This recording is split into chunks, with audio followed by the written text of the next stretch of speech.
This is the Hour to Empower podcast, the podcast by Brooks students for Brooks students. Today you'll hear segments from some of our series, including What's Dup, Silas Second, Blow the Whistle, and Traveling in Quarantine. Enjoy the show! Hello everybody, and welcome to What's Dup, a segment where we talk about what's trending up, what's trending down, and what's good. I'm your host, Kirin, from 6th grade, and today we are going to be talking about Disney Plus, the trending channel on TV.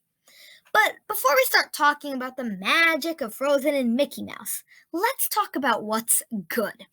The teachers. I would just like to thank the teachers who have been teaching us during remote learning, from the literal equivalent of a FaceTime.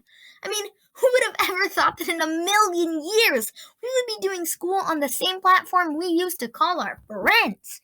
I mean, everybody uses Zoom, which is why I'm personally still surprised that their stock was down 30 points last week. Yikes! We all love Zoom, though. But still, I thought they would be billionaires by now. Oh, wait. They are.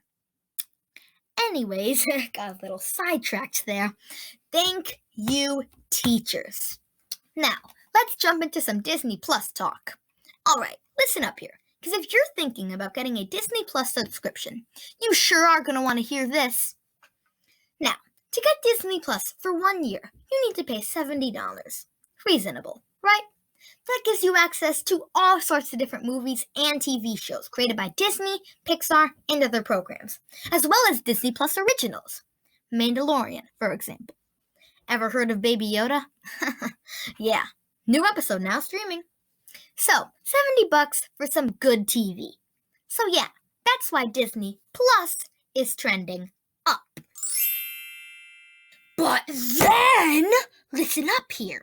Disney Plus comes out with this thing called Premier Access. What can you watch on Premier Access? Mulan. That's it. Live action Mulan. For $30. One movie on an entire $30 Premier Access. For $30. Yes, that's right. Of course, other movies may still be coming, but for now, Mulan. That, my folks, is what's trending down. I mean, let's be real here. Nobody would ever want to pay $30 for a movie that doesn't even have Eddie Murphy. Well, that's it for today's episode of What's Dup. What'll I do with my free time after this segment? Well, I think I'm gonna go watch the real Mulan that actually has humor and Mushu.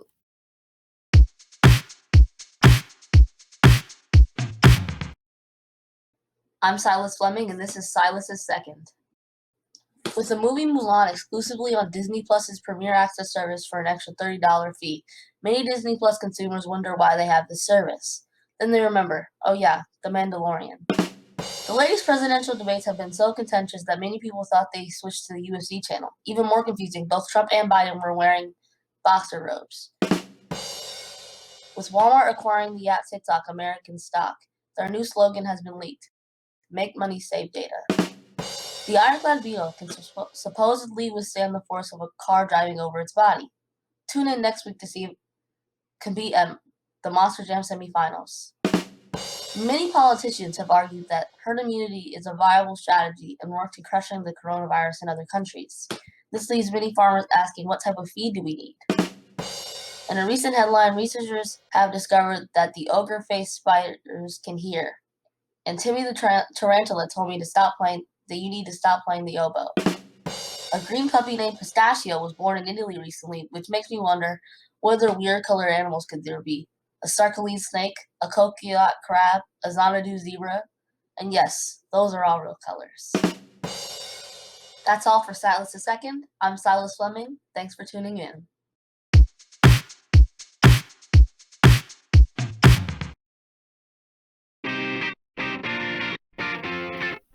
Hello, everybody, and welcome to Blow the Whistle, the sports podcast with all the info that your sports brain needs. I'm your host, Nikolakakis. Today, we're going to be looking at the top 5 plays in sports this week. Now, let's get into it. Number 5. In the soccer world, there are many things going on. The World Cup winners, France, played Finland in a game in Paris, where a Finland soccer player, on his debut, Mr. Fors, scored an early goal to help win the game. Another goal later in the game sealed the deal, and Finland won over France. An unexpected underdog win. France flabbergasted as they lose to Finland. Here is a former French superstar on this loss. Former France International World Cup winner Frank Leboeuf. Frank, they were terrible today. I wouldn't say they were terrible, but don't forget that they played against a B team. Finland put down the B team, and they've been pretty good, for like 30 minutes with the new international Marcus Thuram having like 3 or 4 big chances to score and kill the game, in fact. And in 3 minutes, Finland scored 2 goals with their only 2 chances they had during the whole game. Number 4. The 17 points scored by the Bears in the fourth quarter are the only real highlight for the Bears, because they got demolished in another game against the Titans. They're now 5-4 and in a pickle. They are on a 3-game losing streak, and they can't seem to get out. Bears head coach Matt Nagy at many press conferences has said we have to do better. But he's running out of time, and they need to do better now. Matt Nagy many people think he's going to lose his job as head coach because he can't keep the Bears together.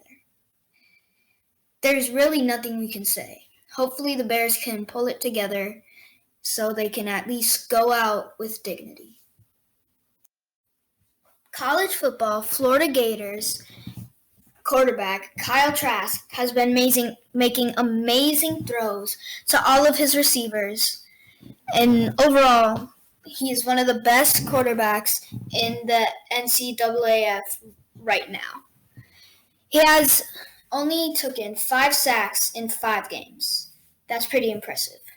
He, along with everybody on the Florida Gators team, has really stepped up, and is looking like a playoff contender. Florida has improved everywhere and are really looking good this season. They've also beaten their rivals, the great team Georgia, as well as Missouri. They're really looking like a good playoff team right now. Here's a reporter on another reason why they are doing really good. The pass defense is rounded into 4. Since getting torched by A&M, Florida allowed an 11.7 opponent-adjusted QBR against Mizzou and Georgia. A rating that low would lead the nation over a full season. You describe what he just did, because I can't. So, their defense has also stepped up. This is why Florida is probably going to the playoffs. Number 2. Harry Maguire scores a beautiful header after a corner kick goes wild, but the England team recovers it. His teammate passes it to him, and he does a beautiful header around the defender and off the tips of the goalie's fingers into the top left corner. A beautiful header and the first goal in a 3-0 win in the England versus Ireland match. Here is the reporter's reaction to this beautiful goal. An England corner to be delivered by Mounds. It's way as far as Grealish, who has left it for Winks. Winks has helped it back in for Maguire, and Harry Maguire has an England goal on the night he wears the armbands. And an element of redemption as well for Maguire. A month on from his sending off a disastrous night against Denmark. As you can see, a beautiful play by Harry Maguire, and definitely deserves the top 2 spot on our list. We have come to expect very little from the United States men's team, but now with new youngsters, they may be looking better than ever. Even with the 0-0 draw against Wales, they looked very good today, with very good control over the ball, patience, and they had a lot of opportunities to score. They didn't convert it, but hopefully soon they will. This is a growing team, and it looks like the bud is coming out, and they might bloom soon. With a game like this, hopefully in games in the future, they'll finish on their opportunities, keep playing well, and overall be good. Here is a little bit of the gameplay. Amazing gameplay from the goalies and the strikers for today for the U.S. Wales playing themselves into trouble. De La Fuente picks it up. De La Fuente with the shot. He gets underneath it, and a glorious opportunity goes begging for the visitors. Here is James. Substitution. There's an opportunity here. That's the first real save of the match for Zach Steffen, who was equal to it. And that's how they've been playing. They've been playing really good, and once the strikers convert those opportunities into goals, the U.S. men's team will be looking good. Thank you for listening today to this segment of Blow the Whistle. Can't wait to see you next time. Peace.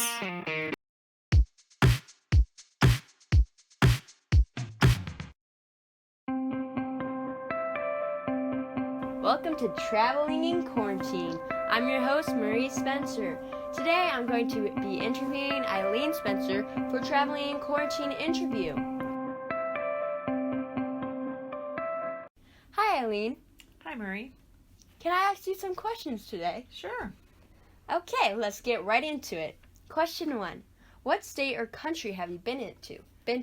I've been to many states and several countries: Ireland, Germany, Austria, Switzerland, and Mexico. Can you pick one country from that list, and you'll be talking about it today? Sure, I loved Ireland the best. Okay.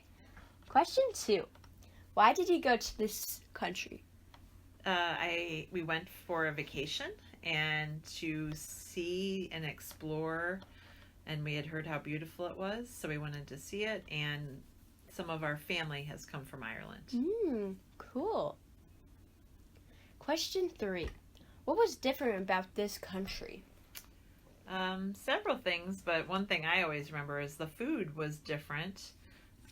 They call things different things. Like instead of calling it bacon, it was called rashers. Instead of French fries, they called them chips. They also have just different customs around food. They eat their biggest meal kind of in the afternoon. When we would have lunch, they would have a really big meal, like we would have dinner.